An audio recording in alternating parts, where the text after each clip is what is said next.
Baby, এটা আমার দেবর, আমাকে এতদিন অনেক জ্বালিয়েছে, ওকে তুমি আজকে শেষ করেই ছাড়বে। তুমি চিন্তা করো না, ওকে আজকে শেষ করেই ছাড়বো। কাজ হয়েছে? হ্যাঁ, ওর কাজ শেষ মনে হচ্ছে। নিঃশ্বাস ছাড়া তো বন্ধ করে দিয়েছে। চেহারাটা একবার দেখি। আরে পাগল নাকি? শুধু শুধু চেহারাটা দেখে দিনটা নষ্ট করতে যাবে কেন? চলো। আচ্ছা চলো। আজকে আর এই বাড়িতে আমাদের বিরক্ত করার মতো কেউ নেই। চলো এনজয় করি। হ্যাঁ চলো। আগে যখন তুমি আমাদের বাড়িতে আসতে তখন আমাদের বিরক্ত করার জন্য আগে পিছনে অনেক চক্কর চলতো। হ্যাঁ, তার সাথে সাথে ভয় থাকতো যে ওর ভাইকে যেন কিছু না বলে। আর এখনো নেই, কোনো ভয়ও নেই। আজকের পর থেকে আমরা একদম রিল্যাক্স। ওর ভাই এসে যখন বলবে যে আমার ভাইয়ের এভাবে কি হলো, আমি বলবো আমি রুমে ঘুমিয়েছিলাম, জানি না কি হয়েছে, শেষ হয়ে যাবে। চলো আমরা রুমে গিয়ে চিল করি। হ্যাঁ চলো, বাইরে থেকে ঘুরে আসি। আজকে সব ঝামেলা মুক্ত আমরা। ভাগ্য ভালো আজকে আমি এই সাইডে পা দিয়ে শুয়েছিলাম, তা না হলে তো আজকে আমাকে শেষই করে ফেলতো। আমাকে মারার যে সুন্দর প্ল্যান করেছিল আজকে তো আমাকে মেরেই ফেলতো। ভিডিও যেহেতু বানিয়েছি ভাইয়াকে সেন্ড করে দিই, আর সেন্ড করে ডেকে নিয়ে আসি। পাঠিয়ে দিয়েছি। হ্যালো ভাইয়া, তুমি তাড়াতাড়ি বাসায় আসো।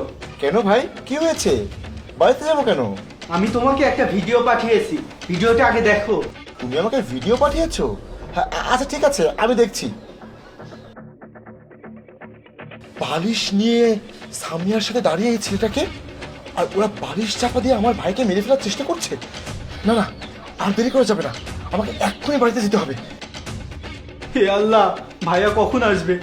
ভাগ্য ভালো আমি একবার বেঁচে গেছি। ওরা দুজন এসে যদি দেখে আমি এখনো মরিনি, তাহলে তো আবার মেরে ফেলার চেষ্টা করবে। দেখি তো ওরা কি করছে। বেবি, আমরা তো পথের কাঁটা সরিয়ে ফেললাম, তাও কেন জানি আমার অনেক ভয় লাগছে। ওর ভাই যদি কোনোভাবে আমাকে সন্দেহ করে, কারণ এই বাড়িতে শুধু তো আমি একাই থাকি, আর তো কেউ থাকে না, বাইরে থেকেও কেউ আসে না, শুধু তুমি আসো। ও তো আর জানে না যে তুমি আমাদের বাসায় এভাবে আসো। ঠিক আছে, কিন্তু তুমি ভয় পেও না। আমি তোমাকে যা যা বলছি তুমি শুধু তাই তাই করবে, ঠিক আছে? আচ্ছা ঠিক আছে, কিন্তু যাই যদি পুলিশ ডাকে, ডাকার পর তো সবকিছু জানতে চাইবে, তখন তো ধরা পড়ে যাবে কিভাবে মারা হয়েছে। আর বালিশ দিয়ে এভাবে মেরে ফেলেছো, বালিশে তো তোমার হাতে ছাপও পড়ে আছে। হ্যাঁ হ্যাঁ, তুমি ঠিকই বলেছো। চলো আমরা একটা কাজ করি, ওকে বস্তার মধ্যে পুরে দূরে কোথাও ফেলে আসি। ওর ভাই আসলে তুমি বলবে বাড়িতে নেই, খুঁজে পাচ্ছ না, তাহলে মিসিং কমপ্লেন হবে, তাহলে আর বাড়িতে কোনো পুলিশ আসবে না। হ্যাঁ, গুড আইডিয়া, তুমি একদম ঠিকই বলেছো। আরে এরা তো আমাকে বস্তায় পুরে বাইরে ফেলে আসার কথা বলছে, এখনো তো ভাইয়া আসলো না, এখন কি হবে? তোমার দেবরকে বস্তায় পুরে এত দূরে ফেলে আসবো যে কেউ খুঁজেই পাবে না। চলো। আরে ওরা দুজন তো আমার কাছে আসছে, এখন আমি কি করব?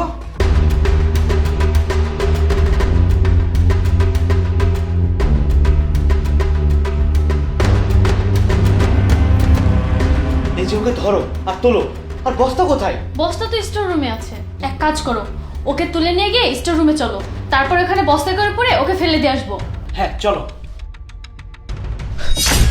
আরে ও তো এখনো বেঁচে আছে, ও তো মরেনি। কি কি? ও আমাদের সব কথা শুনে ফেলেনি তো? আরে তুমি ঘুমাওনি? এ কি করছো? ভাইয়া এতক্ষণ আমি শুয়ে শুয়ে আপনাদের সব কথা শুনছিলাম, আপনারা কিভাবে প্ল্যান করে আমাকে মারার চেষ্টা করছিলেন। আমি সব কথা ভাইয়াকে বলে দেবো। কি, তুই সব শুনে ফেলেছিস? ঠিক আছে, শুনেই যখন ফেলেছিস আর হুমকি দিচ্ছিস তো, তখন তোকে আড়ালে মারার চেষ্টা করেছিলাম, এখন তোকে সবার সামনেই মারবো। তুই বেঁচে থাকলে তারপরে তো বলবি। দেখ, তোর খেল খতম আমি এখনই করে দিচ্ছি। দাঁড়া।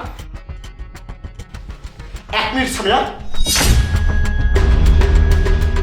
আমার ভাইয়ের গায়ে টাচ করবে না তোমরা দুজন। আরে জান, তুমি দেখো, তুমি যেমনটা ভাবছো তেমনটা নয়, আমরা ওকে মারতে যাচ্ছি না, ও ভুল করে চুইংগাম খেয়ে ফেলেছে, তাই সেটা বের করার চেষ্টা করছি। দেখো, মিথ্যা বলার বা নাটক করার কোনো প্রয়োজন নেই, কারণ ইমন তোমাদের দুজনের ভিডিও করে অনেক আগেই আমার কাছে পাঠিয়ে দিয়েছে। আর সেই ভিডিওতে স্পষ্ট বোঝা যাচ্ছে যে এই ছেলেটা তোমার কি হয়, আর তোমরা দুজন কিভাবে আমার ভাইকে মারার চেষ্টা করেছিলে। আর ভেবো না যে তোমরা দুজন বেঁচে যাবে। আর তুই আমার ভাইকে বালিশ চাপা দিয়ে মারতে চেয়েছিস, তাই না? সব কিছু প্রমাণ আমার কাছে আছে, বাইরের পুলিশ আসছে, তোকে শাস্তি দেওয়া হবে। আর ভেবো না যে তোমরা দুজন বেঁচে যাবে। আর তুই কিভাবে আমার ভাইকে বালিশ চাপা দিয়ে মারতে চেয়েছিলি সব প্রমাণ আমার কাছে আছে, আর বাইরে পুলিশও আছে।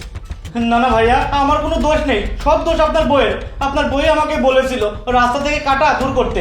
না না জাহিদ, এই ছেলে মিথ্যে কথা বলছে, আমি কেন আমার দেবরকে মারতে হয়ে যাব। এই আমাকে ফুসলে ফাসলে ইমনকে মেরে ফেলার চেষ্টা করেছিল।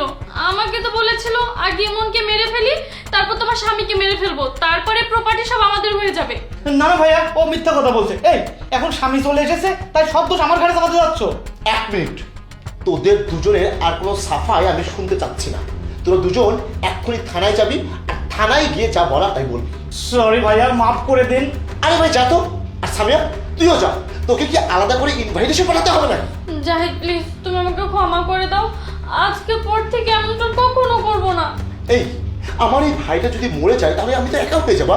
আমার মা মরে যাওয়ার পরে আমি তোকে বিয়ে করে এনেছিলাম যাতে তুই এই সংসারটা সুন্দর মতো দেখাশোনা করতে পারিস। আর একটা কথা বলবি না, কোনো কথা না বলে এখান থেকে বের হ। পুলিশ বাইরে অপেক্ষা করছে, যা থানায় যা।